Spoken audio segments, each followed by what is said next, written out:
Today I'm out at the Mega Drop. I'm out here to test this thing finally. It's been like over 100 hours of digging. I've spent so much time looking at it and it doesn't get any less scary. Today's gonna be pretty intense. Everything's pretty soft. I've taken a few run-ins and it's pretty intense just rolling down this thing. So it's gonna be an gnarly day. Can't wait.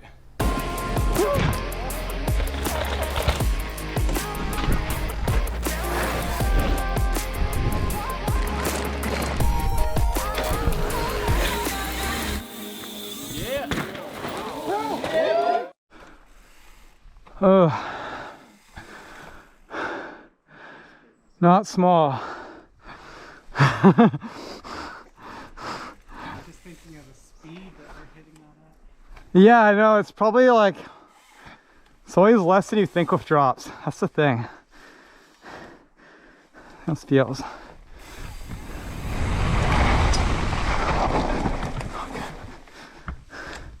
And even like riding down that landing's fast.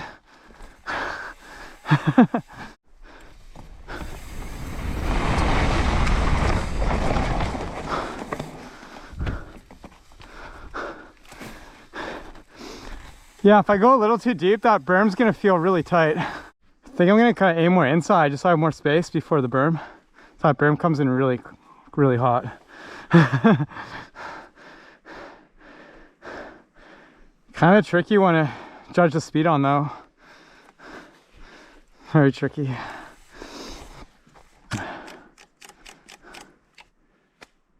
You got that drop. Yeah. So as it drops there, are you dropping your front wheel down? Do you have to do that on this? Or how do you approach something like this? Like, if you just take off flat, does it kind of naturally drop your front wheel down? Yeah, I made a flat takeoff just so I don't have to like do as much bike movement and I can come at it a bit faster. Yeah. Just kind of like dip in at the end.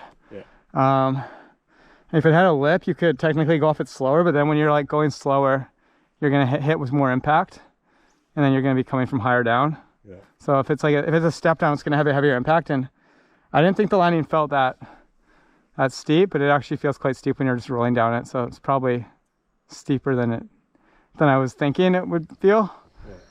But yeah, I feel like flat takeoffs maybe the move. Just go a little faster. Impact's gonna be a bit lower when I hit it. Everything's pretty soft down there. Yeah. And then dead center of the landing, I assume? Yeah, or maybe a little inside because it feels like that berm comes at you really fast. Okay. So I want to give myself a bit of space. It's going to be really hard to get in the sweet spot the first time I hit it. That's like the thing I'm the most scared of is where I'm going to land and how I'm going to like tackle the run out. Once I'm in the air, it's going to feel totally manageable. It's just like I'm going to have no idea what the landing feels like the first time I'm going off it. And We're looking at the lip from back here, which makes it like look sharper. But oh yeah, when you get up here, I know it's more manageable. But even if I took the rake and like rake that top edge off, soften it. yeah, or not even soften, just kind of like scrape a layer off. Okay. And just so it's like not as sharp. It might not make a big difference, but visually it just might make it a lot more easy to manage. I don't know. Visual confidence. Yeah, exactly. The visual confidence. So when you're at the top, like right here, looks very sharp. It's got a bit of a knuckle up close, but it's not that crazy. I'm just gonna like round it out a little bit for confidence. Okay, it's looking way safer. Okay, right now I'm taking a run in from the very top of the line, and I'm gonna take a run in all the way to the drop to see what the entire setup feels like. And I'll be honest, I'm feeling really scared today, and it's good to have a healthy amount of fear, but it's a little higher than I would like. So hopefully I can just kind of shake that off and take some run-ins and see where we land here. Whew.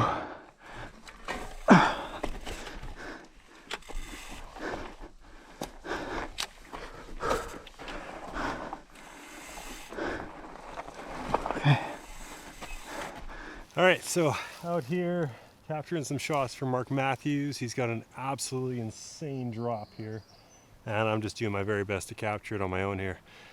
Super pumped to be out here. This boy has built something absolutely incredible. Just to run into this thing is typical Mark Matthews. Way harder than it probably needed to be, but that's how he is. And yeah, we're just filming right now, like him ripping down up to it. And if he feels confident on this, then he's going to take that to the next level and hit that drop.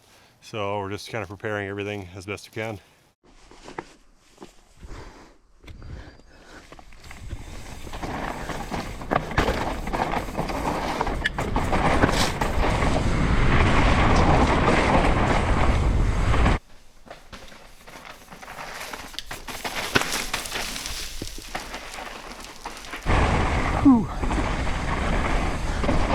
Oh man, this whole run-in, so intense. Whew. Okay, so I said, as I was hiking up there, I just said it to myself, that I'm more scared than I want to be right now. It's always good to have a healthy amount of fear when you're doing gnarly stuff, but just a couple things feel a little off. So first of all, like my rear brake's kind of going right to the handlebars. Definitely needs a bit of a bleed, but I put in fresh brake pads, so the bike's stopping. So that's not really an issue, just like those little mental things that scare you when you're about to do something really gnarly. And then the run-in, a little looser today. We had a lot of rain this week and the ground's pretty soft and running a bit slower. Everything's pretty chunky. So the one thing throwing me off is that one little jump before the drop. I don't want to jump it all the way because I think I made it a bit too long. Jumping it all the way will make it smooth, but then I'm heavy on the brakes and going deep on this thing could be like very, very bad. So I want to approach it a bit slower and it's kind of throwing me off and it might require a bit of digging quickly before I'm ready to hit this. I'm having trouble imagining a really smooth run from where I am down. So I'm just gonna take some more run-ins from where I am, maybe throw some sticks on the lip to line me up and then see how I'm feeling after that. But it's quite the mental battle this time. I haven't had this feeling in quite a long time. Okay, another run-in from here.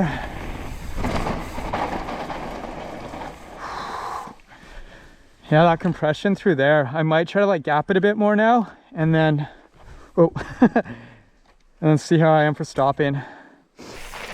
Oh, so hard to commit to that. Oh, so hard to commit to that. I'm so frustrated right now. You're allowed. If I don't touch my brakes after that, I'm not gonna be able to stop before the drop. So it's like I'm setting my speed like 20 feet or more before the edge, which is so technical. Yeah. Yeah.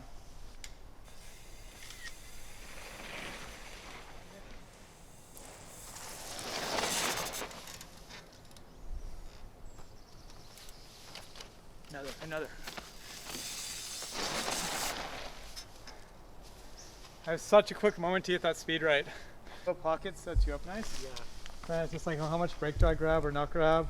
If I had like a super long landing, it'd be an easy commit. So I just go deep the first time, but it's just gonna be like, especially the softer shock, it'll be really heavy impact. It'll be hard to hold on to the bike if I go too deep on a drop that big. Encasing would be like really, it'd be so gnarly.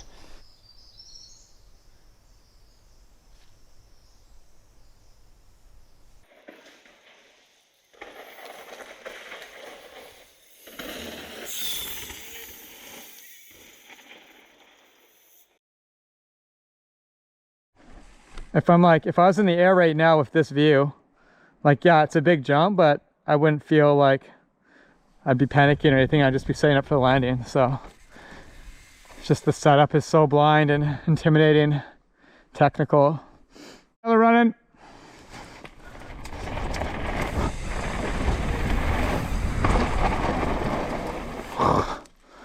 Fuck.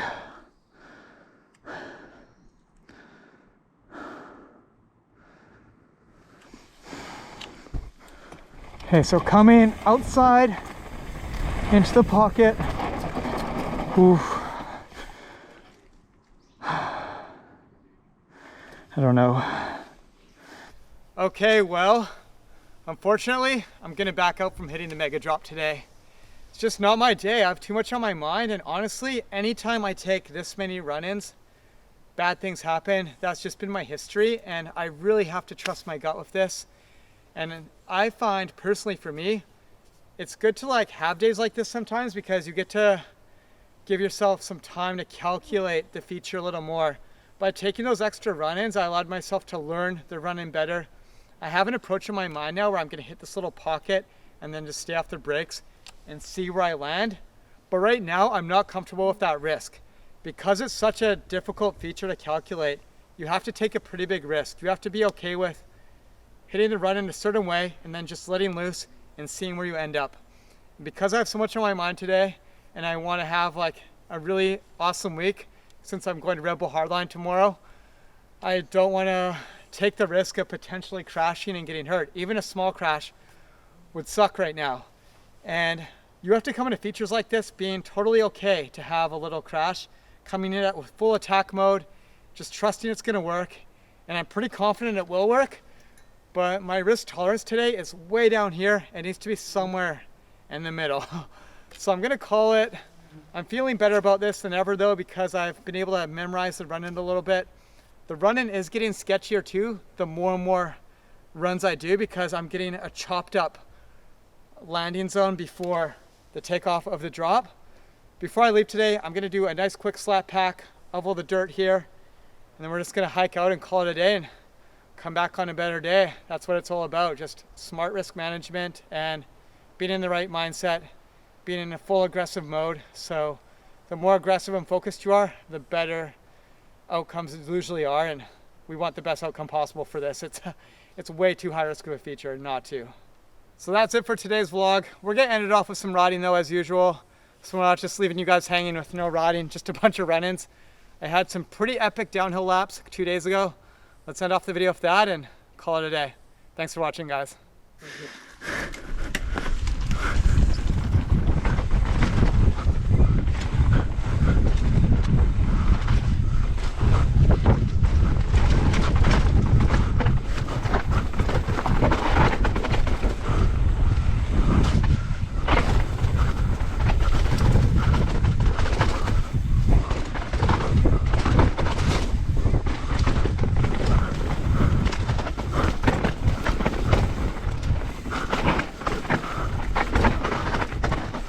Oh, that was not the line.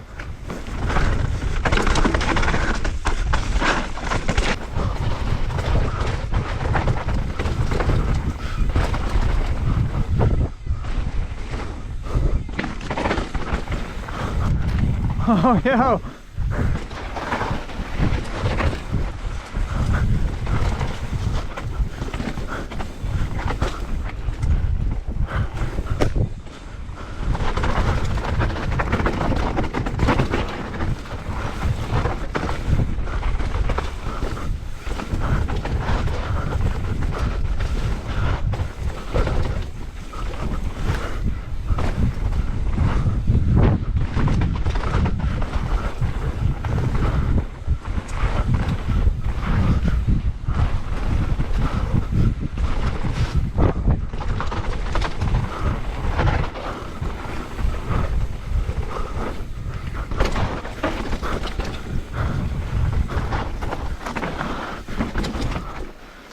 Oh, that is so blind if you don't know it well. Oh my God, in the fog.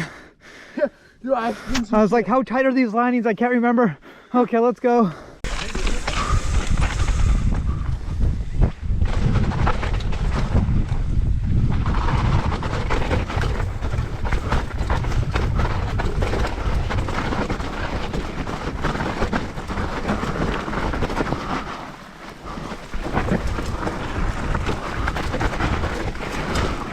Whoa.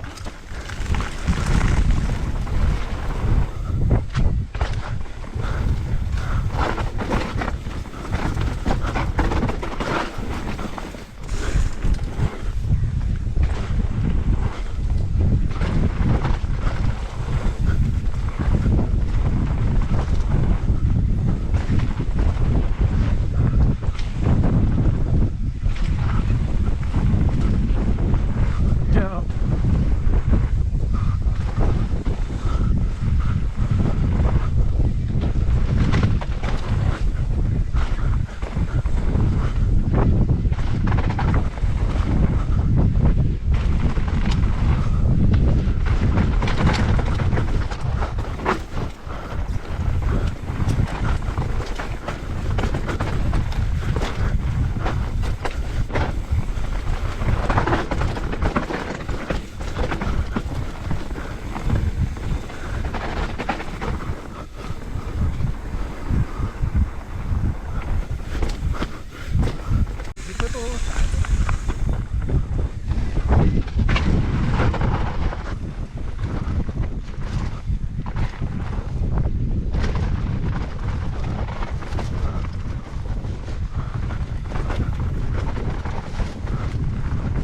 Yeah. Buddy, that was sick. And that's a wrap for this video. Back at home now, grabbing the bike and calling it for the day. Oh. Yeah, I'm a little bummed out. I'm really bummed that I didn't do the drop today. But at the same time, I think I made the right call. I wasn't in the right headspace, and the drop will always be there. So I'll go get it next time. I'm gonna have a really fun week out in Wales. It's gonna be sick. I'm gonna come back, have the right mindset, and just send it, and it's gonna go well. I'm just visualizing positive outcomes only this time. And that's a wrap. Thank you guys for watching. Hope you enjoyed that video, and see you next one. Peace out.